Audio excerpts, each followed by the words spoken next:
What started as a routine CNN discussion quickly transformed into television history. Under the blazing studio lights, two powerhouse women found themselves in an unexpected battlefield of words. Judge Judy Sheindlin, America's courtroom queen, came face-to-face with Pam Bondi, the sharp-tongued attorney general. What began as civil policy talk about immigration rapidly descended into chaos.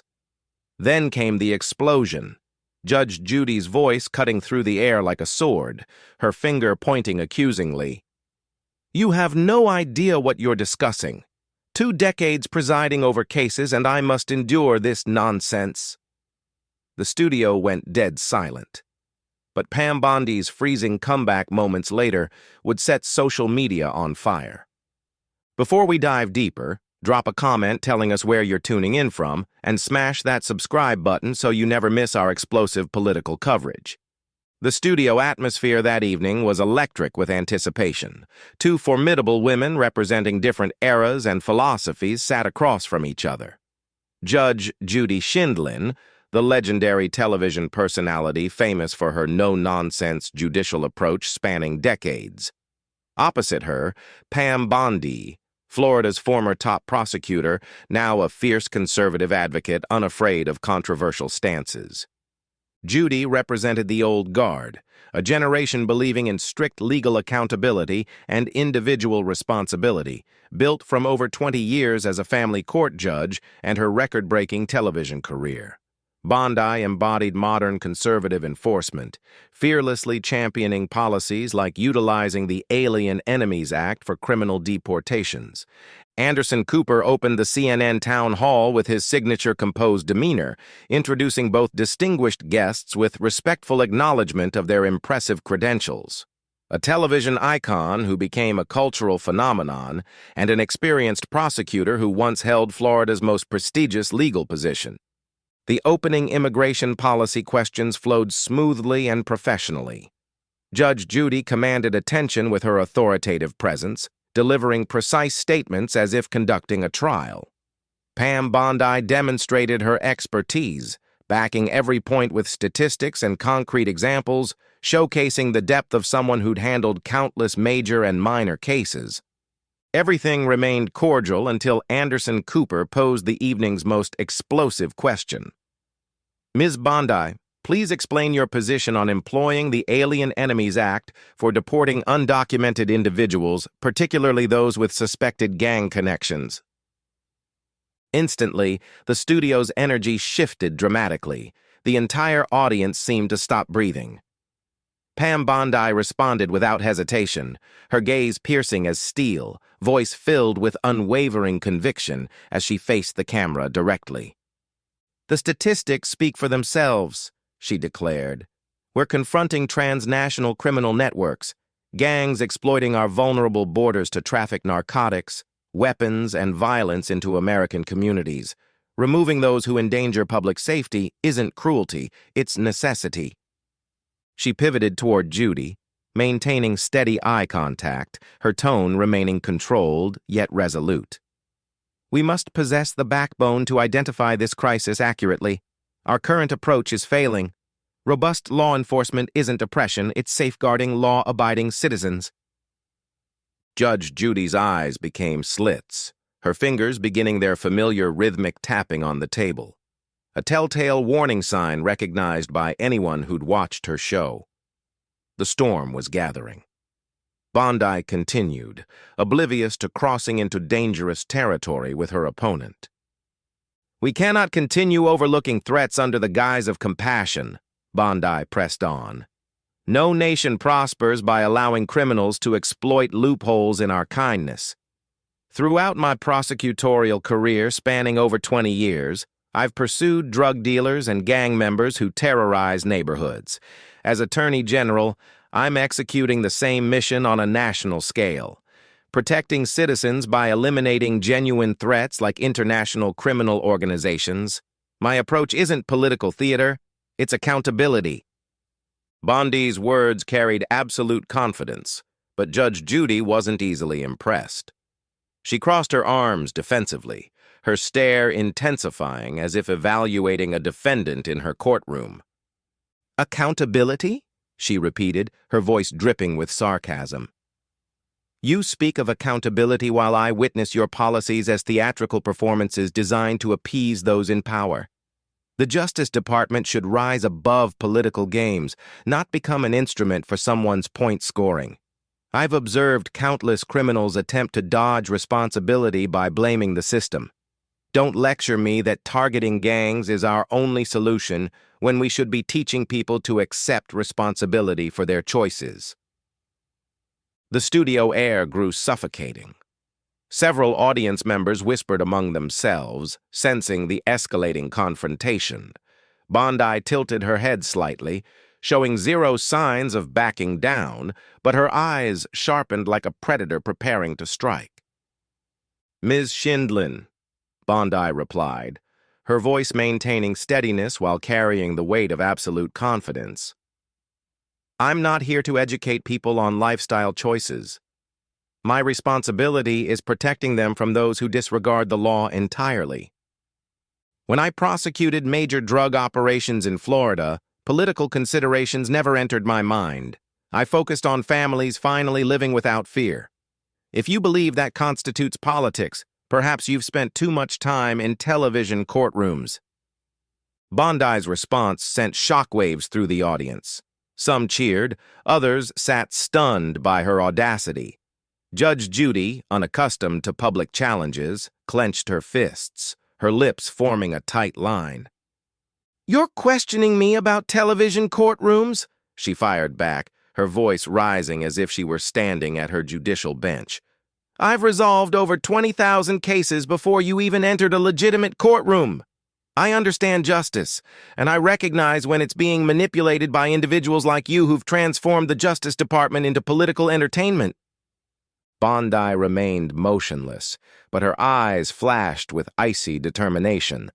Cooper, sensing the rising temperature, attempted intervention. "Let's maintain composure, ladies," he said, his voice slightly trembling. "Let's return to policy discussion." But Judge Judy cut him off, pointing directly at Bondi. "No, I'm not finished. I'm exhausted hearing politicians like her use sophisticated language to mask their true intentions. Justice isn't your tool for polishing your superior's reputation." The studio lights seemed to intensify, illuminating the debate table where two powerful women faced off. The audience, from eager young viewers to seasoned political observers, felt the heat of this verbal combat approaching its climax. Anderson Cooper, wearing a forced smile, attempted steering the discussion back on course, but his eyes revealed unease as he sensed the approaching tempest. Cooper deliberately slowed his speech to diffuse tension while posing a new question. "Ms. Bondi, Ms. Shindlin, given the Justice Department's current firm policies, how can we guarantee the justice system remains immune to political influence?" Judge Judy leaned forward, her lips pressed into a thin line before speaking, her voice sharp as a blade. "I'll be crystal clear because I despise ambiguity," she announced, her gaze locked on Bondi. "The justice system must stand above all political manipulation. I've presided over cases for decades, encountering everyone from fraudsters to desperate mothers. What I've discovered is that justice doesn't require flowery rhetoric or flashy policies to satisfy someone at the top. What you're doing, Ms. Bondi, is converting the Justice Department into a weapon for your handlers. That's not justice. It's political theater."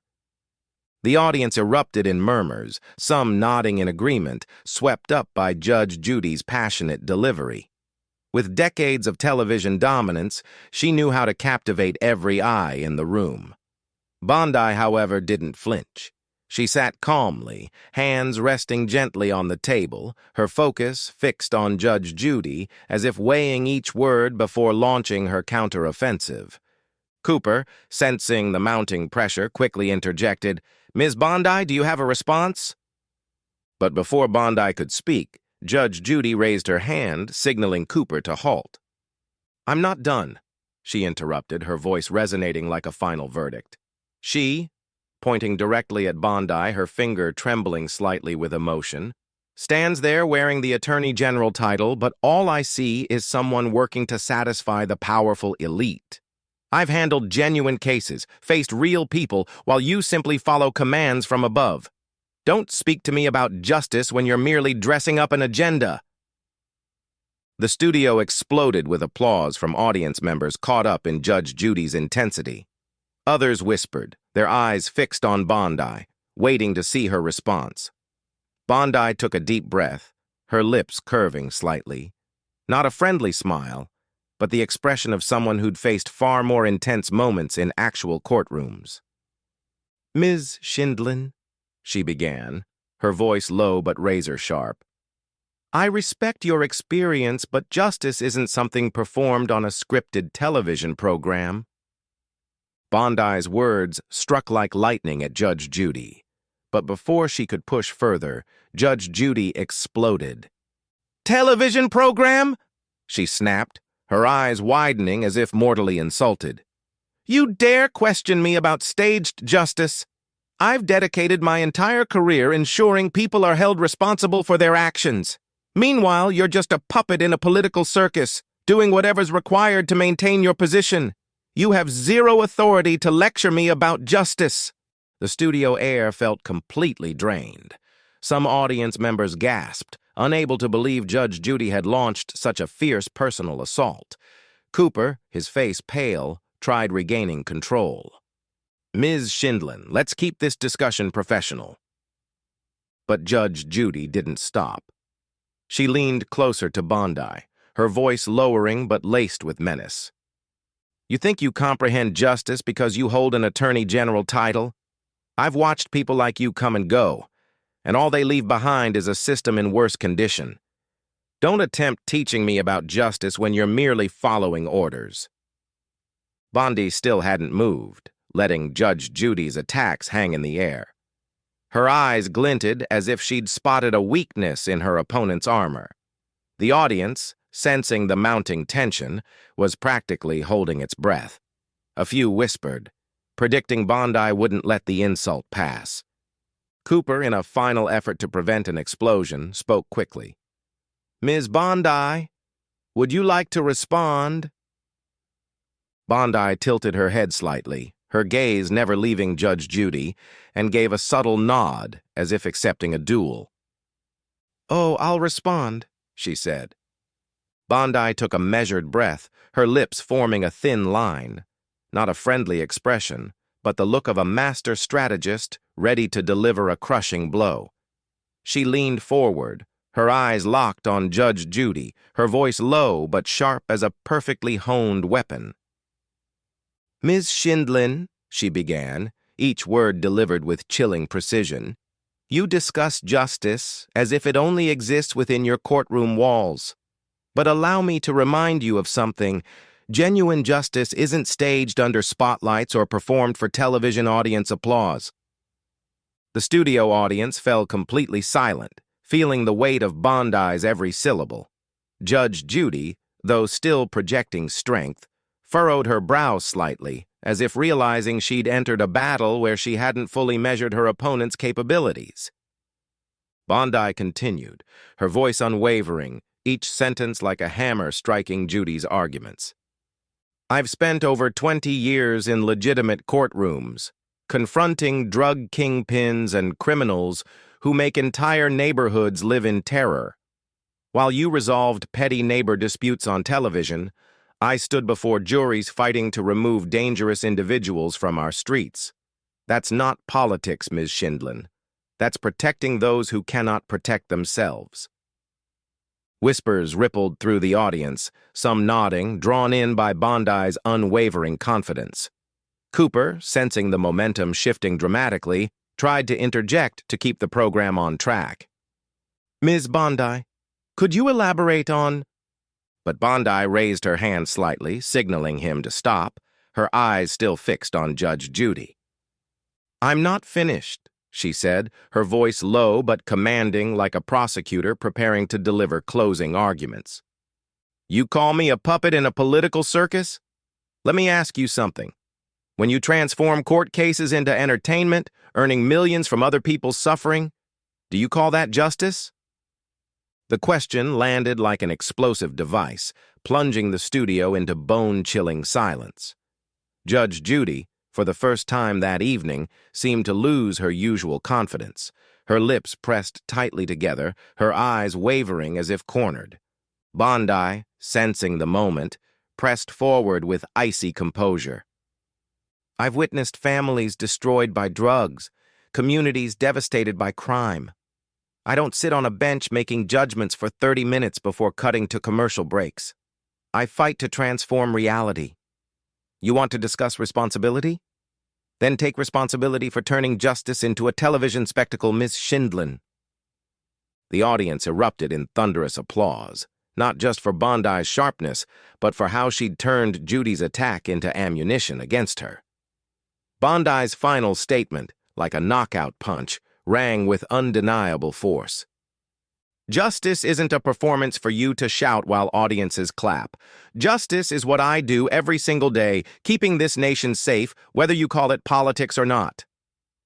Judge Judy sat frozen, her face like stone, her hands no longer tapping but clasped tightly together.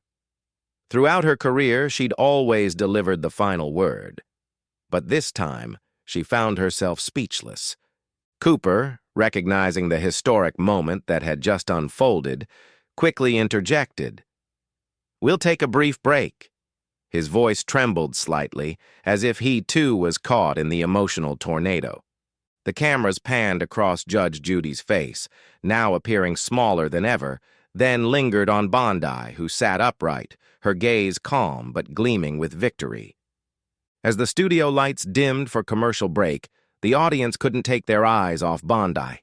Her words, "Justice isn't a performance," echoed in the air, ready to explode across social media. Judge Judy, who had dominated every argument, now faced an opponent who was not only her equal, but had surpassed her in this moment. The studio buzzed with the sense that a television legend had just been toppled and a political star had been born. Anderson Cooper, struggling to maintain program control, adjusted his tone to ease tension, but his eyes betrayed excitement about what was unfolding. "We're back with our town hall," Cooper said, his voice deliberately gentle, as if navigating through a minefield. "Ms. Bondi, Ms. Schindlin, let's move to another aspect. How can the Justice Department balance strong law enforcement with ensuring fairness for all communities? Ms. Bondi, would you like to begin?" The question was like an invitation for Bondi to cement her argument, but also a chance for Judge Judy to reclaim her ground. Bondi nodded slightly, her gaze sweeping over the audience before returning to Cooper. "Thank you, Anderson," she said, her voice low and clear like a lawyer preparing to deliver final arguments in court. "As Attorney General, I don't just look at criminals. I look at the communities they impact. When I was a prosecutor in Florida, I dismantled a drug cartel responsible for dozens of murders. The people in that neighborhood, mostly working-class families, didn't care about academic debates on justice theory. They wanted safety. My policies today focus on eliminating threats like that, not to score political points, but to restore peace for those who need it most." Bondi's words resonated with sincerity, drawing the audience to her side. Some nodded, persuaded by how she connected real-world experience to current policy. Judge Judy, however, wasn't ready to surrender. She cleared her throat, sitting up straighter, trying to reclaim her usual confidence. "That's a moving story, Ms. Bondi," she said, her voice tinged with sarcasm but lacking its earlier force. "But I've seen thousands of similar cases in my courtroom. Gangs, criminals. They don't appear from nowhere. If we don't teach people to accept responsibility from the beginning, prosecuting a few drug lords is like patching holes in a sinking ship. Justice begins with the individual, not with grandiose campaigns." The audience grew quiet, sensing Judge Judy was attempting to regain ground, but her argument lacked its previous sharpness. Bondi, seeing the opportunity, leaned forward, her eyes never leaving her opponent. "You discuss personal responsibility," she replied, her voice steady, but carrying the weight of someone who'd faced life-or-death situations. I agree completely, but responsibility isn't just on the criminal. It's on those leading the justice system. Like me. Like you once did. When I prosecute a criminal, I don't just think about him. I think about the dozens of families who won't have to bury loved ones because of drugs. I think about children who can play in parks without fearing gunfire. You want to talk about a sinking ship? I'm trying to build a new one, not just patch holes. Applause erupted from the audience, louder than before, as if they sensed Bondi was gaining complete control. Judge Judy's jaw tightened, her eyes flashing with frustration. She opened her mouth, attempting a counterattack.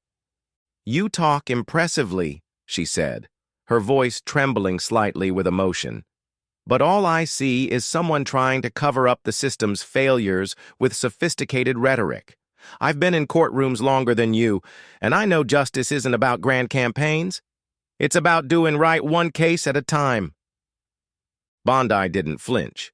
She gave a slight smile, but it carried the strength of someone who knew she held the winning hand.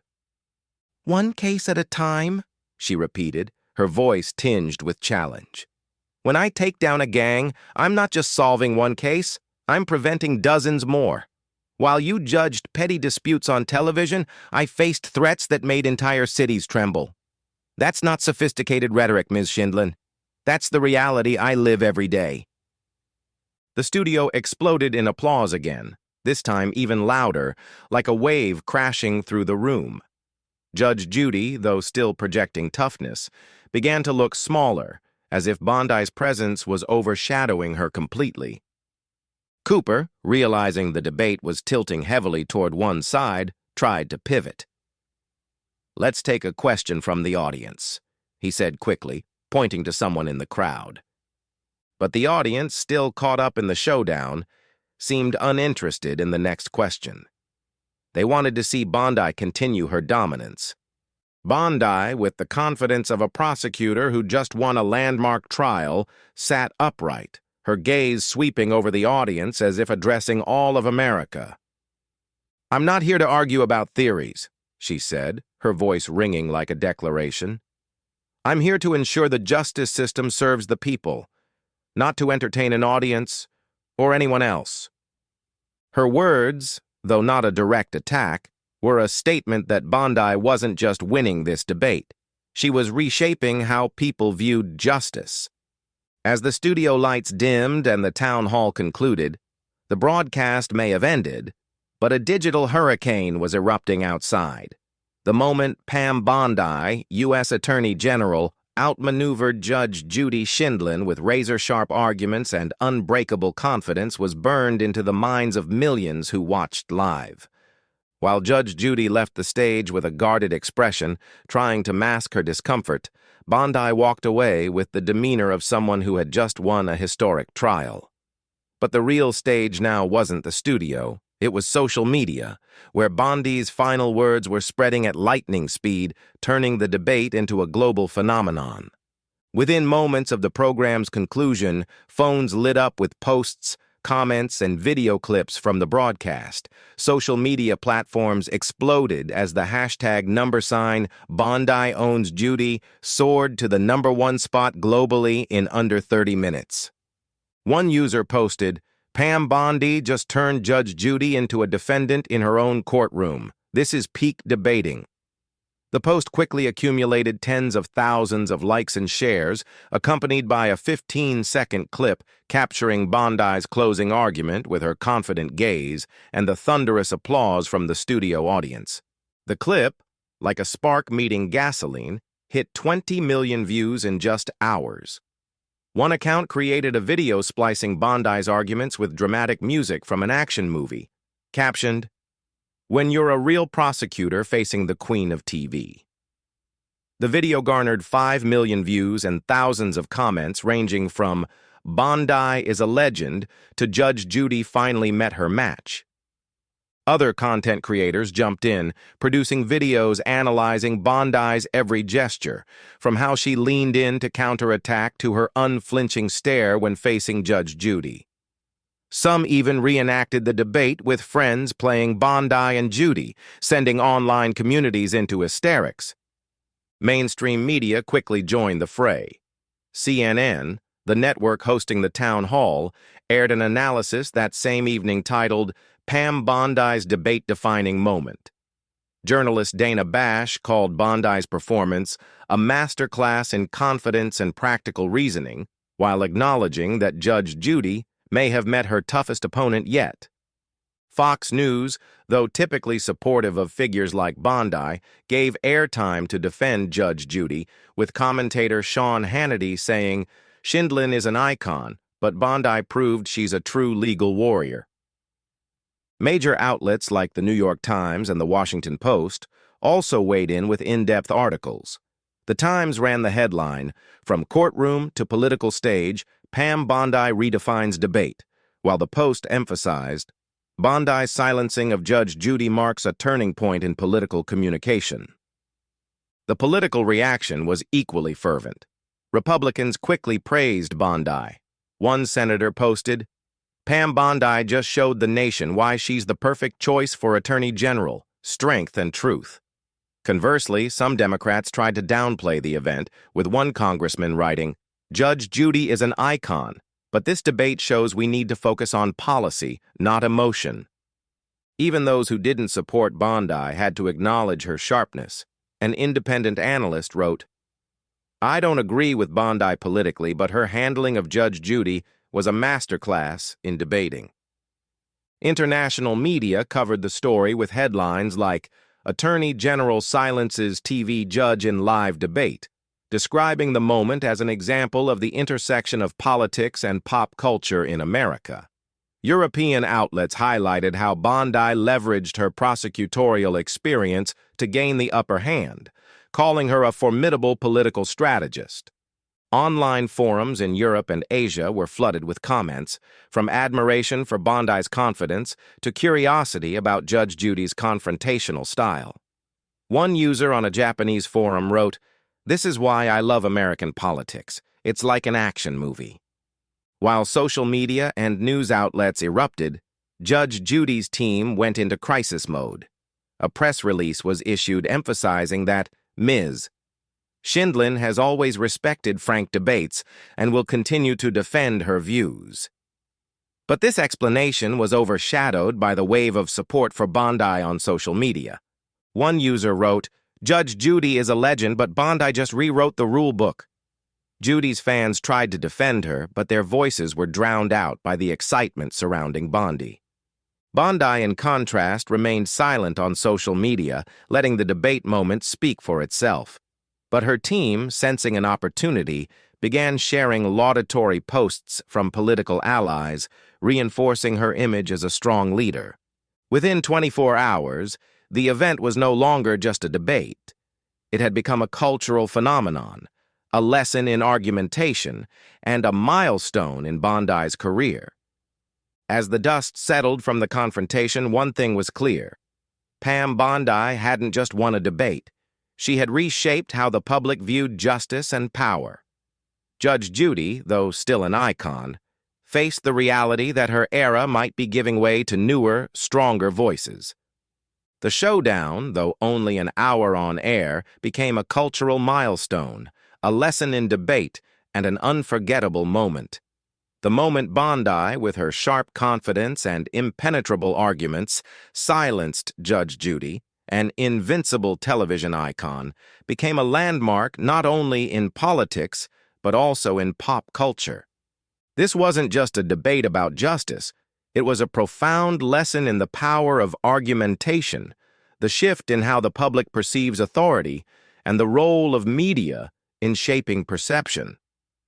As the world continued to share and analyze this moment, its significance transcended a single broadcast, leaving an indelible mark. Pam Bondi, with her calm yet commanding performance, achieved what few dared to dream, challenging a television legend and winning not just with words, but with authenticity. She didn't just defend her role as Attorney General, she redefined the image of a leader in the digital age, one who could blend real-world experience with sharp communication. The moment she turned Judy's personal attack into an opportunity to showcase her strength proved a truth in modern politics. Victory doesn't come from shouting louder, but from speaking correctly at the right time and in the right way. Bondi showed that justice, when presented with sincerity and grounded in reality, can captivate even the toughest audiences. Conversely, Judge Judy, though still a cultural icon, faced a harsh reality. Her blunt, confrontational style, once an unbeatable weapon, might no longer hold the same power in a world that values nuance and substantive arguments. This debate, though just a moment in her long career, forced the public and herself to reflect. Can an icon of the past adapt to the demands of a new era? Despite her team's efforts to control the narrative, her silence in the face of Bondi became a haunting image, a reminder that even the strongest can be challenged by new voices. The deeper significance of this showdown lies in how it reflected a transfer of power in society. Bondi represented a generation of leaders who leveraged both practical experience and the power of modern media, while Judge Judy, though still formidable, symbolized a different era, one where dominance came from overpowering opponents. Amplified by social media, this event showed that today's public doesn't just seek entertainment. They crave truth-based discussions delivered with confidence and respect. Bondi, by holding her ground without raising her voice, set a new standard for political debate. The showdown also raised bigger questions about justice and the role of media. It served as a reminder that justice isn't just about courtroom rulings or Justice Department policies. It's also about how we, as a society, discuss and shape it. Bondi turned a televised debate into a lesson on accountability, not just for criminals, but for those leading the system. Meanwhile, Judge Judy, though defeated in this moment, helped spark a vital conversation about how we view justice, as a performance or a true mission. The dramatic clash between Judge Judy and Pam Bondi was more than just a televised debate. It reflected the tensions and expectations in today's American society, a society divided by politics, media, and views on justice. In the context of 2025 America, where social media amplifies every moment and public debates often turn into image battles, this story offers a profound lesson on communication and leadership in a high-pressure digital world. Bondi's ability to stay calm under Judy's personal attacks, using her prosecutorial experience to deliver fact-based arguments, like when she spoke about prosecuting drug cartels to protect communities, demonstrated the power of composure and authenticity. In contrast, Judge Judy's aggressive confrontational style, though effective on her TV show, was seen as outdated when faced with an opponent who blended calmness with sharp reasoning. The takeaway is clear. In real life, especially in today's America where discussions about politics or society can easily become conflicts, we should prioritize communication based on truth and respect over impulsive emotions. Instead of personal attacks like Judge Judy's, take a page from Bondi. Listen, respond with real-world experience, and stand firm without raising your voice. This not only builds trust, but creates lasting impact, as Bondi's globally viral statement showed. Apply this lesson to work, family, or social media. When facing disagreement, calmness and clear reasoning are stronger than any criticism. Thank you for following this historic moment when Pam Bondi silenced Judge Judy. Hit the like button, subscribe to the channel to not miss out on top-tier analyses of politics and justice. See you in the next video where we'll continue exploring showdowns that change how the world sees power and justice.